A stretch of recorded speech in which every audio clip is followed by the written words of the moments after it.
Hallo, ich bin der Jürgen von der SmartNose Bakery und heute zeige ich euch einmal, wie man GPS Nose auf einer Typo 3 Seite integriert, so dass sich die Community-Mitglieder an der Seite mit dem QR-Code-Scanner anmelden können. Welche Vorteile GPS Nose sonst noch mit sich bringt, werde ich in anderen Videos aufzeigen. Darum vergesst den Subscribe-Button nicht. Und so soll das Ganze dann etwa aussehen.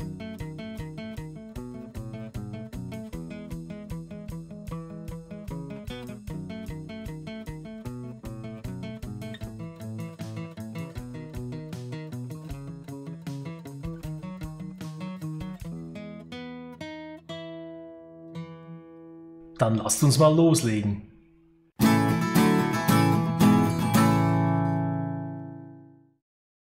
Ausgangslage ist dabei eine Typo 3 Installation mit einer Root-Seite und einigen Unterseiten. Die Seite für die Anmeldung ist so eingestellt, dass sie nach dem erfolgreichen Anmelden verborgen wird. Die Seite für die Abmeldung hingegen ist so eingestellt, dass sie nur angezeigt wird, wenn man angemeldet ist.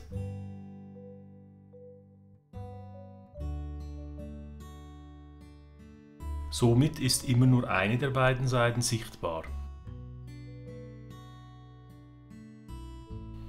Zuerst muss die GPS Nose Erweiterung installiert werden.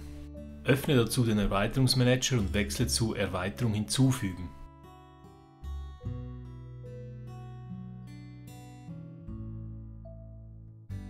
Wenn du den Erweiterungsmanager das erste Mal öffnest, dann wird die Liste automatisch geladen. Falls die Informationen veraltet sein sollten, dann aktualisiere die Liste bitte manuell.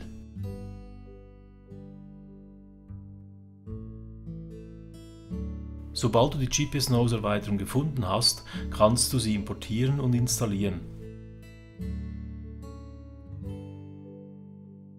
Damit die Erweiterung korrekt funktioniert, muss das Template von GPS Nose importiert werden. Editiere dazu dein aktuelles Template. Wechsle zum Tab Enthält, füge das Objekt GPS Nose aus der Liste der verfügbaren Objekte hinzu und speichere dein Template. Von nun an steht das GPS Nose Modul zur Verfügung und kann verwendet werden. Jetzt müssen wir die projektspezifischen Einstellungen vornehmen.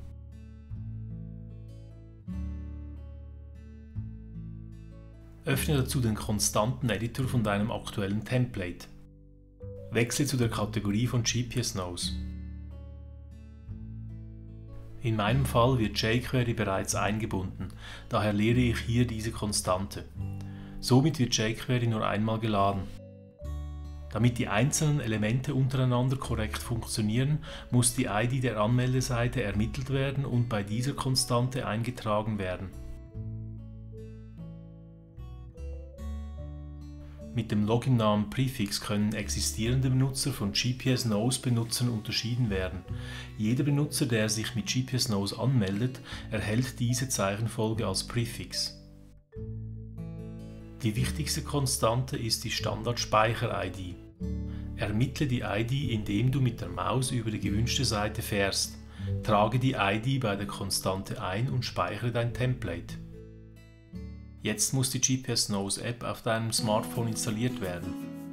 Öffne dazu den App Store von deinem Handy-Anbieter. Die App ist für iOS und Android verfügbar. In der Beschreibung dieses Videos findest du den Link zur App. Suche nach GPS Nose und installiere die App.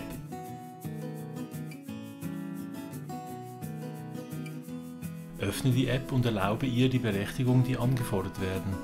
Damit die App nicht der Batterieoptimierung von Android zum Opfer fällt, empfehle ich dir, die Optimierung für GPS Nose zu deaktivieren. Klick dazu den Knopf Akku. Wähle alle Apps aus. Suche die GPS Nose App und wähle Nicht optimieren aus.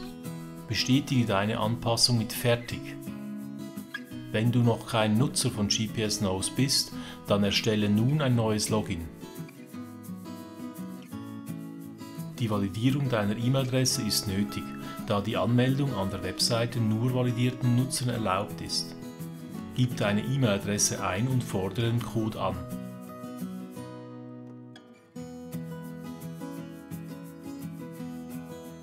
Nachdem du das Mail von GPS Nose erhalten hast, kannst du den Code daraus eingeben und ein sicheres Passwort erstellen.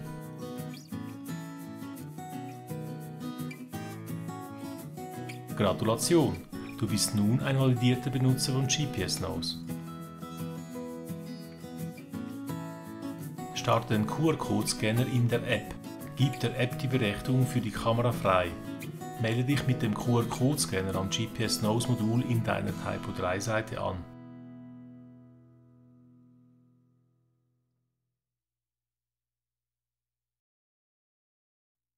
Registriere eine neue Meshup-Seite, indem du die Sichtbarkeit wählst und die Domäne deiner Seite eingibst. Es gibt 3 Sichtbarkeiten. Öffentlich. Hier kann jeder Benutzer ohne Einladung beitreten. Geschlossen. Benutzer können nur beitreten, wenn sie zuvor eingeladen wurden. Privat. Benutzer können auch hier nur per Einladung beitreten. Zusätzlich sieht man die Zugehörigkeit zu der Gruppe nur, wenn man sich auch in der Gruppe befindet. Gib die Domäne ein und klick Hinzufügen. Ab diesem Zeitpunkt wird auf deiner Seite der Validierungsschlüssel als Meta-Eintrag ausgegeben.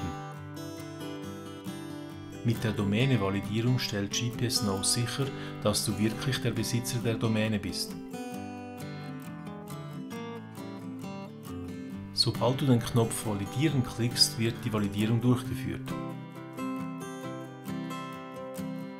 Durch das Anlegen der neuen Meshup-Seite wurden einige Datensätze in unserem Datenordner generiert. Schauen wir uns diese einmal an. Es wurde eine Webseitenbenutzergruppe angelegt mit dem gleichen Namen wie unsere Meshup-Seite. Diese kann verwendet werden, um Inhalte für nicht angemeldete Benutzer zu verbergen. Der Meshup-Eintrag kann hier nicht editiert werden. Für unser Template benötigen wir aber den genauen Meshup-Namen, darum kopieren wir den Namen für später. Öffne den Konstanten-Editor von deinem aktuellen Template. Wechsle zu der Kategorie von GPS Knows. Trage den Namen der Meshup-Seite in den konstante verwendete Meshup-Name ein und speichere dein Template.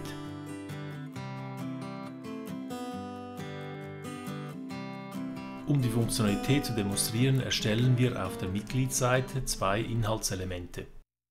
Gehe dazu in die Seitenansicht, wähle die Mitgliederseite und erstelle auf der Seite ein neues Inhaltselement.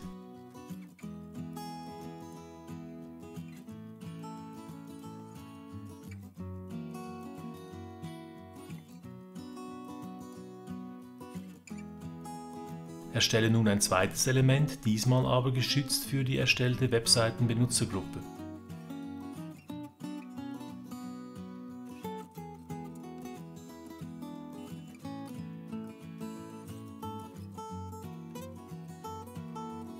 So sieht dann die Seite aus, wenn man nicht angemeldet ist. Jetzt fügen wir bei der Anmeldeseite das benötigte Plugin hinzu. Gehe dazu in die Seitenansicht, wähle die Anmeldeseite und erstelle auf der Seite ein neues Inhaltselement. Wechsle zu Plugins und wähle dort GPS Knows Login aus.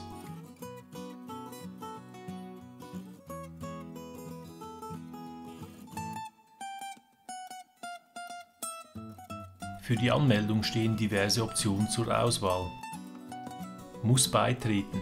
Mit dieser Option muss der Benutzer der Community beitreten. Nur aktivierte Benutzer. Mit dieser Option können sich nur validierte Benutzer anmelden. Anmelde ACL. Hier kann man vom Benutzer zusätzliche Informationen verlangen. Wenn einer dieser Optionen verwendet wird, dann wird der Benutzer nach der Erlaubnis gefragt. Bitte beachte, dass die angefragten Daten auf deiner Seite gespeichert werden und du dann verantwortlich bist für Datenschutz und für die Datensicherheit. Weiterleiten nach Anmeldung. Hier definierst du, auf welche Seite der Benutzer weitergeleitet wird, nachdem er sich erfolgreich angemeldet hat.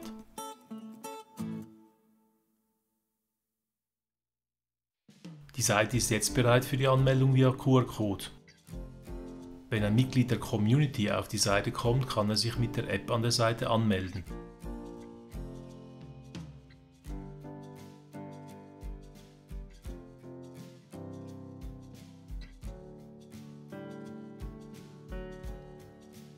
Nach dem Anmelden landet der Benutzer auf der Mitgliederseite und sieht den Inhalt für die Mitglieder.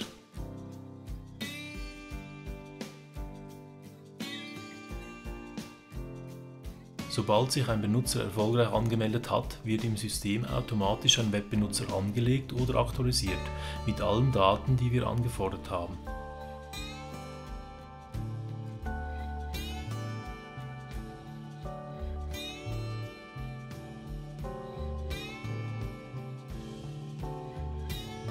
In den nächsten Videos werde ich noch vertieft auf Jeepers Nose eingehen.